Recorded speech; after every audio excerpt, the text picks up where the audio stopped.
નમસ્કાર દર્શક મિત્રો, હું છું પરમાર અનિશા. તમે જોઈ રહ્યા છો લોકસામના ન્યૂઝ. તો જોઈએ આજના સમાચાર. સાબરકાંઠાથી અમારા રિપોર્ટર જીતેન્દ્ર સોલંકી સાથે ઈડરમાં એસએમસીની ટીમ ઇન્ટરનેશનલ કોલ સેન્ટર પર પાડ્યા દરોડા. ઈડર બરવાવ રોડ ભાજપના પૂર્વ ઉપપ્રમુખના કોમ્પ્લેક્સમાંથી ઝડપાયું ઇન્ટરનેશનલ કોલ સેન્ટર. મુકેશ સોલંકીના કોમ્પ્લેક્સમાંથી છેલ્લા 3 વર્ષથી ચાલતું હતું ગેરકાયદેસર ઇન્ટરનેશનલ કોલ સેન્ટર.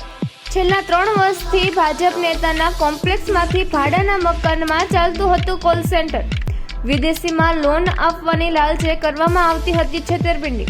ડોલરમાંથી ભારતીય કરન્સીમાં કન્વર્ટ કરીને થતી લાખો કરોડોની છેતરપિંડી. સ્ટેટ મોનિટરિંગ સેલની છેલ્લા 15 કલાક કરતાં વધુ સમય સુધી ચાલે રેડ. રેડ દરમિયાન એસએમસી ટીમે 40 mobile, 12 laptop, 4 high speed router, headphone, charger, cable સહિતનો મુદ્દામાલ જપ્ત.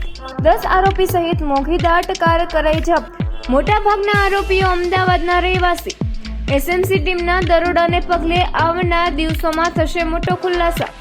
ઇન્ટરનેશનલ કોલ સેન્ટર મામલે વિદેશોમાં કરોડોની છેતરપિંડી થઈ હોવાની શક્યતાઓ. ઓનલાઈન ક્લાસીસના નામે ઠગાબાજોએ કર્યો હતો ભાડ કરાર.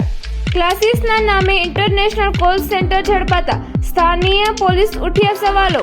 10 આરોપીઓની અટકાયત કરી અન્ય સાગરીતોને તપાસ હાથ ધરાઈ. આવનાર દિવસોમાં એસએમસીની તપાસમાં છેતરપિંડી મામલે થઈ શકે છે મોટા ખુલાસા. આવનાર દિવસોમાં એસએમસીની તપાસમાં છેતરપિંડી મામલે થઈ શકે છે મોટા ખુલાસા. તો ફરી મળીશું એક નવા સમાચાર સાથે. ત્યાં સુધી જોતા રહો લોકસામના ન્યૂઝ.